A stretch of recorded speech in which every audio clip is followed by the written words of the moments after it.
Hi everybody, sanibonani, welcome to my channel. Igama lami Mdletshe, and on this channel siyaye sikhuluma ama reality TV shows, ama celebrities kanye nama YouTubers. And today we are going to do the full review of Real Housewives of Johannesburg, the long awaited season 3 episode 3, okay? So, you guys, I'm gonna tell you how I feel about this show. I'm gonna tell you how I feel, but I think I'm gonna do the full review and then tell you about it at the end of the review for those who are rushing to hear what happened in this episode and what my thoughts are on this episode.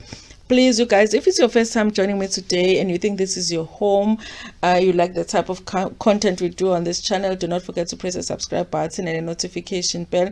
And you guys, there's other ways to support the channel. There's a like button, thanks button if you want to give money to the channel, watch some adverts, and also there is a join button for those who want to join the membership. So do not forget to do some of those things, or all of them if you want, okay? So we start with the first scene here, which is with Nicole, which I'm trying to figure out what his storyline is this season. Okay, we're going to talk about them like that because we are in episode 3 and we still don't know what these women are about, or we still don't know what they are about to do this season. Listen, if you, and it's a waste of 3 episodes if we still don't know what you are going to do this season. Okay, so Nicole is going for some clearing, whatever, healing person there. Deborah is there to do some healing, do some clearing. She gets emotional and whatever. I hated that scene because I understand what they were trying to do doing that healing thing, where she was lying down and the woman was like, lift your hand, push it and whatever. I understand, okay, if you believe in like holistic healing and all of that.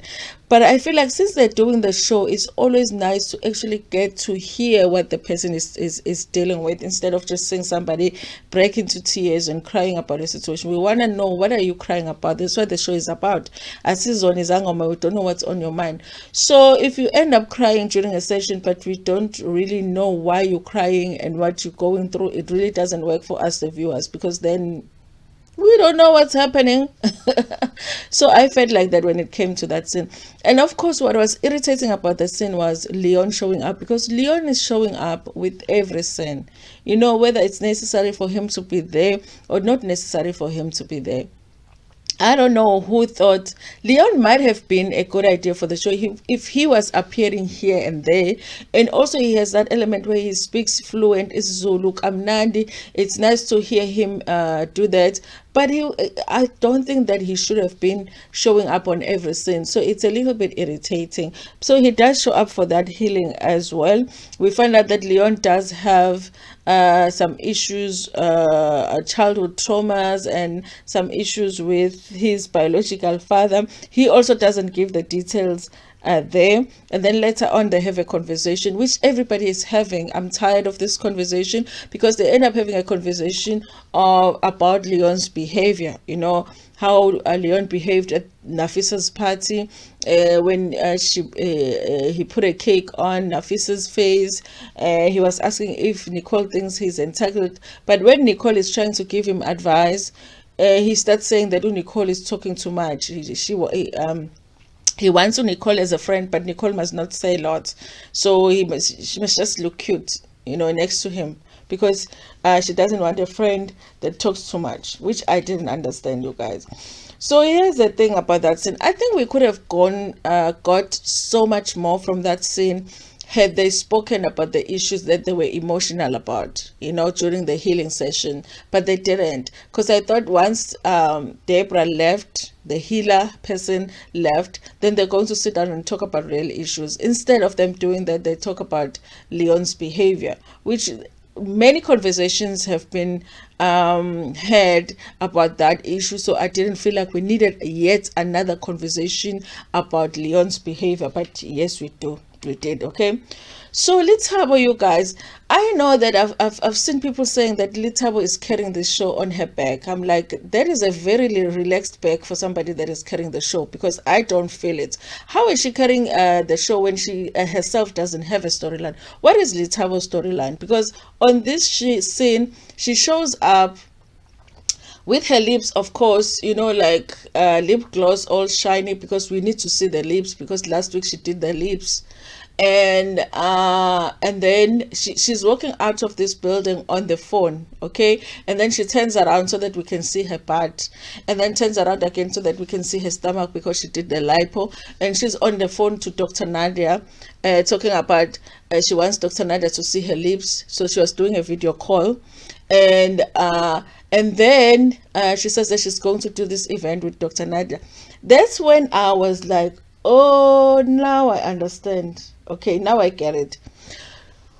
Lethabo is probably doing these procedures with Dr. Nadia for free, or she's getting a big discount. Because you can't tell me, girl, that every time we see you, you are going to tell us about Dr. Nadia. Okay, I have a gynecologist, okay, but you know, and she is very, very good, but I don't, every time I have a conversation with people, I don't talk about that doctor, because I pay that doctor. Okay, I go for a consultation, you know, we take care of business, and then I pay the doctor. Okay, I have a GP, okay, and every time I go and see her, and then she gives me what I need, and then after that our relationship ends until the next time that I am sick. My friends do not know my doctor's name, my family do not know my doctor's name, because it is not that important for me to mention my doctor. If I had to mention my doctor, then you know that doctor must be giving me something, you know. I was like, oh yes.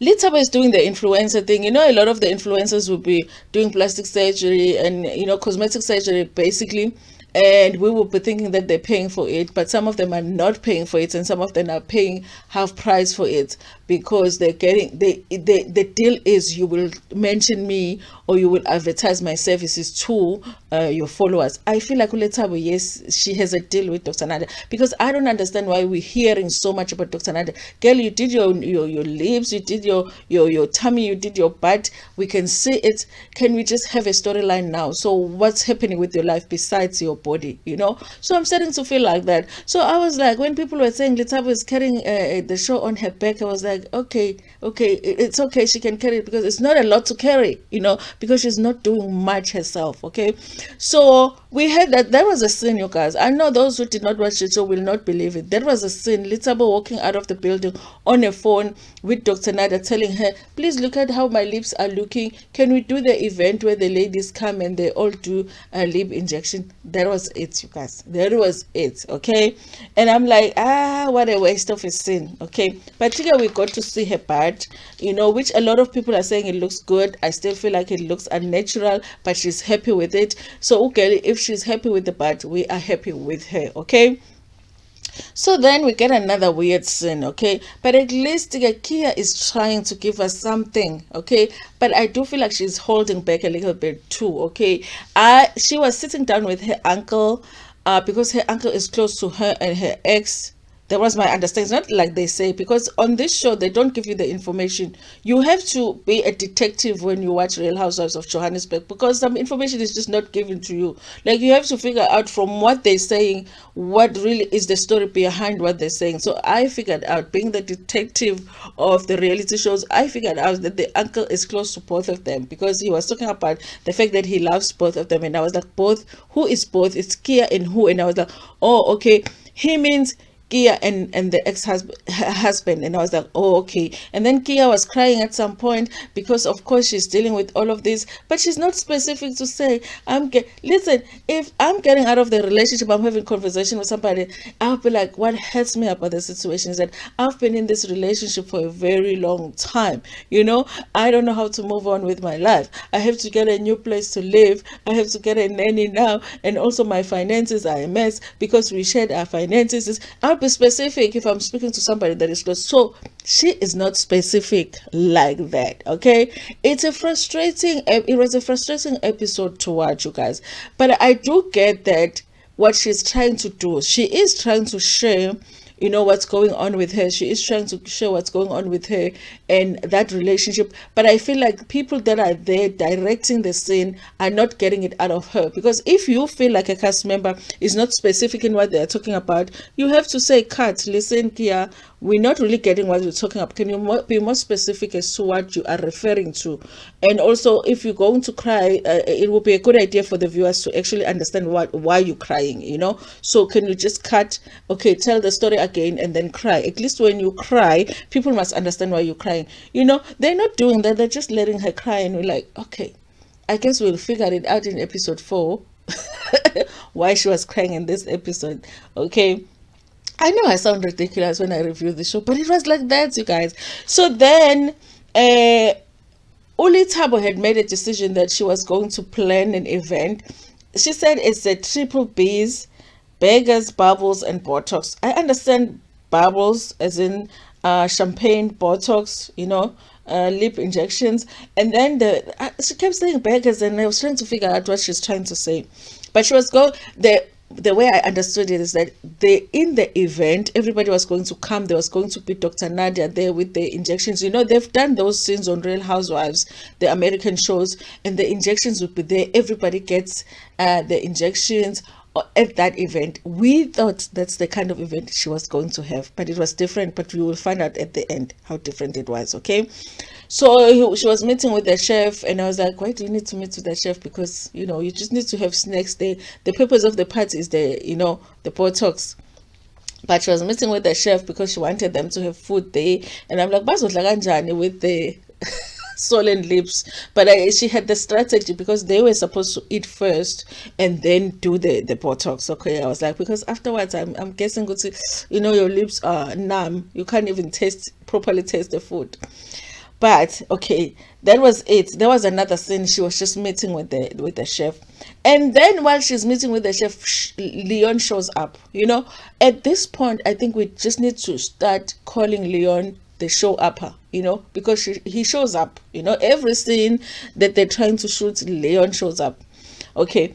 So, and then she starts asking him the same conversation, you guys. I think maybe it's like the 7th time that this conversation is being had, when now Lithab is trying to ask Leon, why are you fighting with everybody?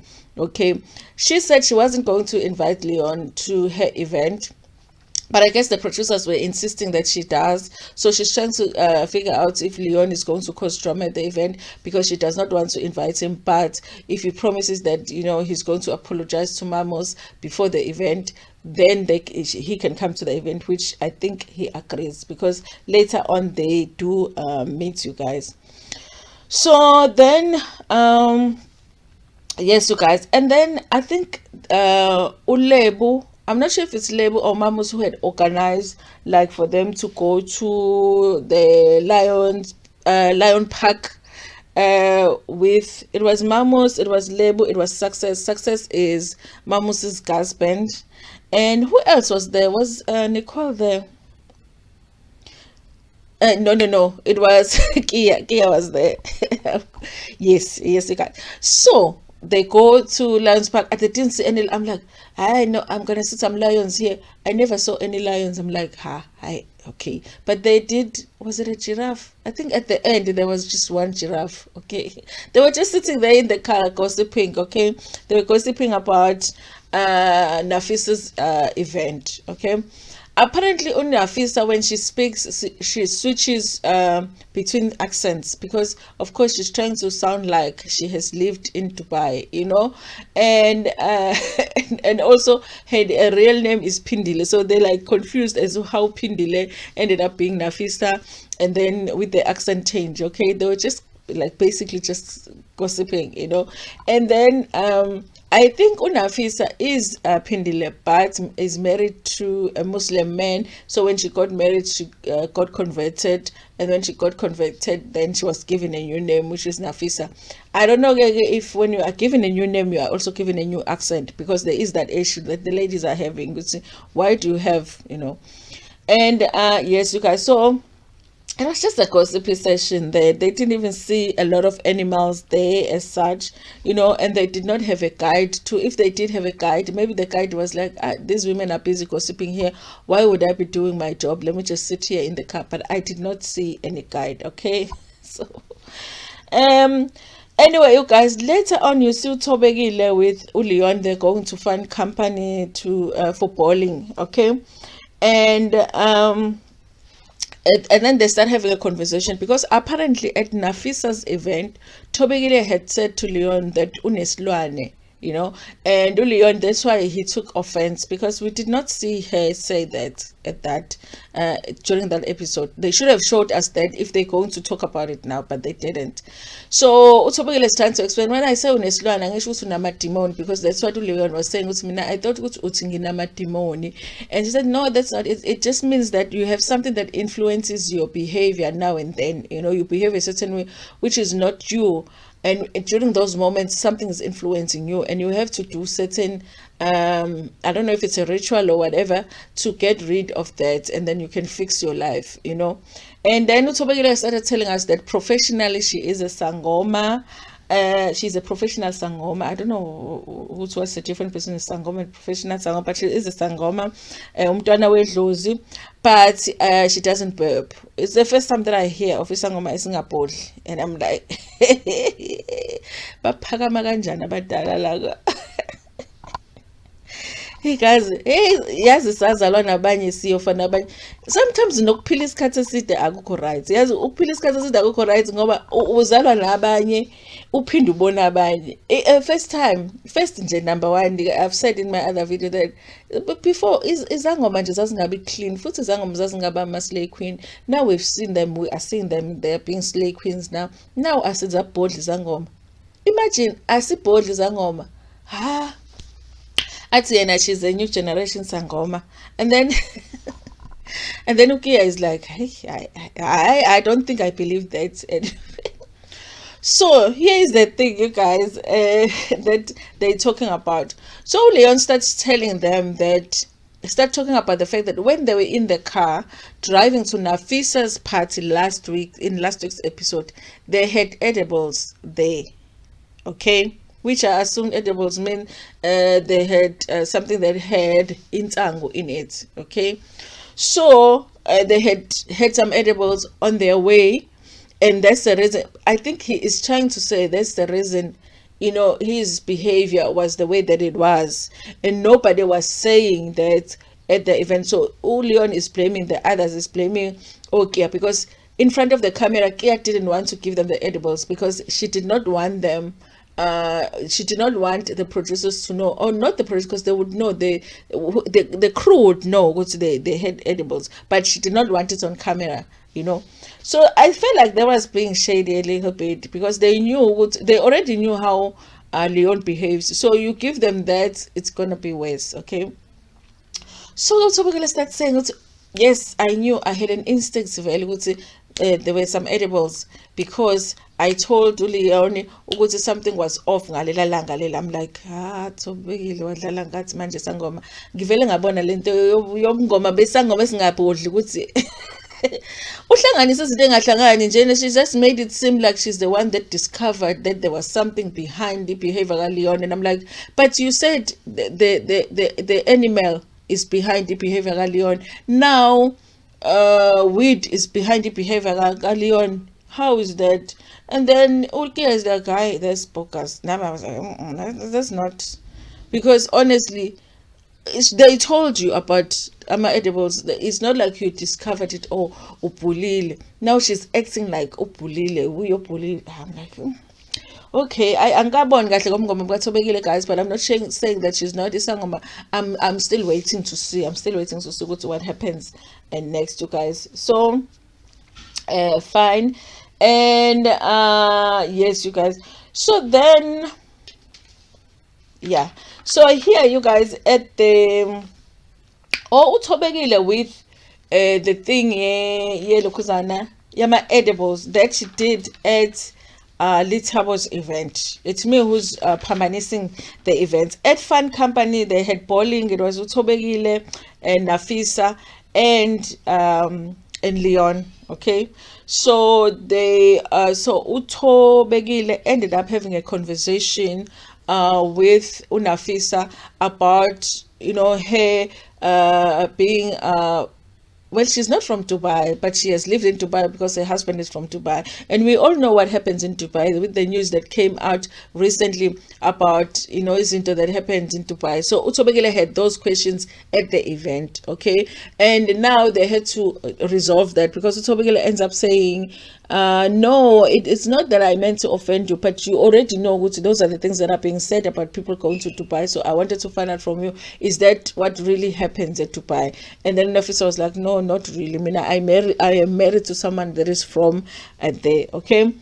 So then Unafisa started sharing because Tobagile asked her about kids, that she had mentioned that she does not have kids. Unafisa said she's married to a man that has 4 wives. She is the 5th wife, I think. Okay, and she's been married. Aibo, how can she be the 5th wife when she's married to? She's the 4th wife. Okay, and the husband has 5 wives. I believe 5. She's the 4th wife. She says that she's been married for 8 years, does not have kids, and she basically, the doctors had diagnosed her with having like early menopause, so that's why she cannot have kids. And Otobogela just ended up, comforting her and all of that, because she was feeling like that would be something that is really hard for a woman to deal with. I thought they had a nice scene, Utobegile and Nafisa. I wish that Utobegile would just relax when she's building a relationship with these women and stop trying to show Lendoguti Uisangoma during ama conversations anyway. Okay, so this is what happened. The way that they received my invitation to Litabo's event was Nicole Nokia went to do their nails, and then the chef that had met with Litabo came to bring the invitations for Kia and Nicole. I don't know how the others got the invitations, but it was a cute little box. I think she's trying to do what the Namibia women are doing when it comes to the invitation, and the Abuja women are doing when it comes to the invitation. They always make a big deal out of invitations. Even what's the other Nigerian franchise now? But they do the same. They make a big deal of how your invitation looks like. So then, since Leon had agreed, he was going to apologize to Mamos, but hadn't met Mamos, so Ulitabo organizes that meeting, which Mamos was not happy about because she did not want to be anywhere where Ulion was, but she did not have a choice because it was already arranged by Ulitabo. So she shows up. He shows up and he says sorry for what he did. He was just trying to do a little bit with the icing of the cake, and it did not work out, so it got to her eye, so he is sorry. And then Mamos is like, thank you, Leon. Okay, so she does not say whether she accepts the apology or not. And I understand, you guys, I understand why you would just say I don't accept your apology, because Leon is gonna do it again. Leon is that type of a person where he's just gonna behave like that. And what Nicole said actually earlier on was true, because Nicole did tell Leon, you know what, I feel like you don't respect Mamos for you to do that, so I feel like if you don't respect a person value, you're gonna end up doing that. Okay, so now it's Litabo's event. The theme was supposed to be what do they call it, when you wear bright colors that do not really necessarily match color block. Yeah.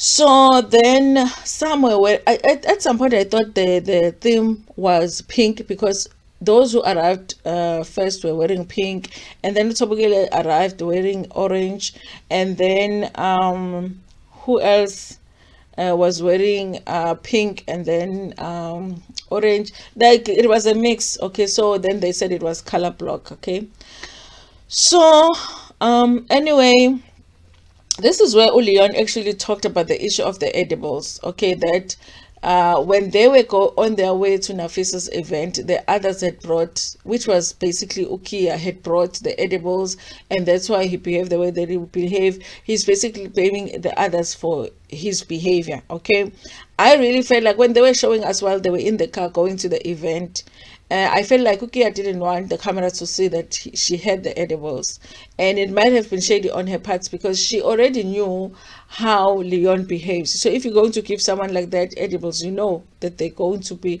off the hook at the event. Why would you give them that? So yeah, you guys. So then, okay, and again, they did ask. This is where they ask Utobegile about her being a sangoma, because she had posted something on Instagram that she is a sangoma. How a sangoma is ngapodli. She's a different breed of a sangoma. I wish she would talk more about that, you guys. With how different is she? And then that she goes into the fact that they are talking about the fact that there were edibles in the car when they were at the event. That gives her an indication, like she already knew, she had an instinct that there was something about the edibles at the event, even though she wasn't told about it. So she's trying to say ukuthi they had edibles before they got to the event, okay, which others really are confused about, because they like, but we just told you now. And then she says that there is a significance with her surname, and in Ntando, it doesn't mix very well. Even people in her family that have had it, they go mad when they take it, because it's just that thing that it has that significance with her surname. So that's why she picked it up. I don't understand why when she was speaking to Leon, the scene that they shot together, why she didn't just say to Leon, Leon, did you have edibles? For us to see ukuthi ngempela uyisangoma, ngempela uyabhula ukuthi there were edibles there. She did not say that, but at the event she's acting like it's something that she discovered. Oh Lord, yeah, you guys. Anyway, Litabo finally arrives. She's looking good. This is the thing, you guys, I don't understand. Ulithabo, maybe you can go and watch that scene. Ulithabo, when she arrives at the event, I guess we all know Ulithabo bleached her skin. Ulithabo bleached her skin, okay, and she's very light skinned, okay.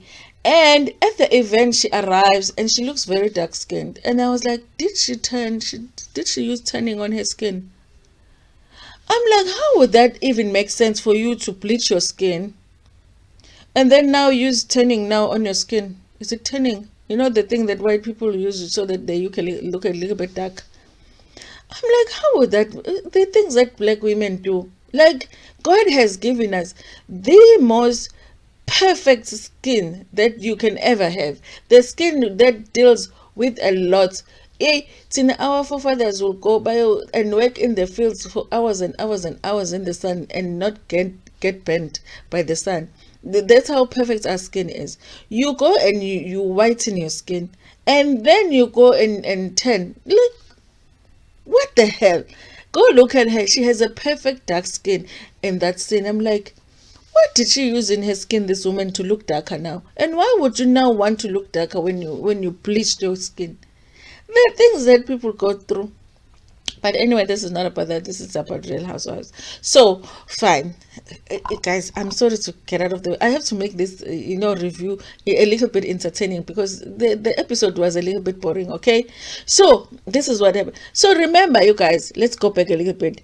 The purpose of the event was that it's Botox. The last B in the name of the event is Botox. So, all the women came there thinking they're going to be getting Botox. Okay, whether it's their lips, whether it's somewhere in their face, whatever it is, but Botox was supposed to be the thing for the night. So instead of having that thing that we normally have on a housewife, where they walk in and they have, a table with all of the injections already prepared for them, and then they go one plus one, and the doctor said, I think you need a little bit here on your eye, and they do that. I think you need it under your chin, and they do that. I think you need some on your lips, and they do that. Which we never really understand on Housewives, whether that is paid for by the production or each woman would have to pay for themselves. We don't know. Okay, so these women also expected that, because there's a Botox in the name of the event. But Litabo comes in, make sure that, guys, there's food there, eat. Okay. By the way, I don't understand why there were so many tables there at the event, but there were a few of them. I think they were sitting at like one table, but there must have been maybe 10 tables there, maybe 6 tables there. Anyway, so they go and they eat, and then they go into this room now. expecting that they're going to be offered Botox, but instead the chef is the one that is getting the Botox. The Dr. Nadia is doing what you the presentation on the chef, gives the chef the Botox, and that's it. None of these women get Botox. Everyone is like, huh, we thought we were here for a little bit of, injection here and there. They don't get it. I think this is what happened, you guys. I think that doctor was not able to, waste ama injections azokhokhelwa abantu on these women, and I think production was not willing to pay for it, So they were like, okay, then I'm just gonna display. I'm willing to display it on this one person, and then after that, if they like what they see from the chef, then they can come and see me. I think that's what happened. And then the women left, and then the event was over, and they left without the Botox. There was an episode. You guys, if I talk about the fact that I'm disappointed by Real Housewives of Johannesburg and how it's going, I'm going to talk forever and ever. I really honestly feel like Sonia Mbele was not ready, but I feel like there was pressure because it had been 2 years without the show, and she just felt like she needed to bring the show. I feel like she needed to spend a little bit more time in the casting. And I do feel like she needed to consider bringing more of the women that were on the show previously. And I do feel like she needed to spend more time just thinking about the storylines, because at this point, I'm just lost. I was watching on Twitter, guys. Every time there's a Real Housewives show that is playing, people are tweeting about it. Go on Twitter right now. There's an account called One Magic, which is, if it's the real One Magic, that means that One Magic is tweeting about their own show. All of the tweets are by One Magic, okay? Because they have to tweet about their own show, because other people are not tweeting about the show. And those who are tweeting about the show, they are complaining. They are saying, where's Brunette, where's the other lady, what lady, they are saying, it's boring. They are saying, oh, episode 3 and we are still here. Where is the Zambia trip? So I feel the same. I don't want to lie. I feel the same. Anyway, you guys, thank you so much for watching this video. Please like it before Mdletshe. Share it with your friends, with your family, and even with strangers. Ntando.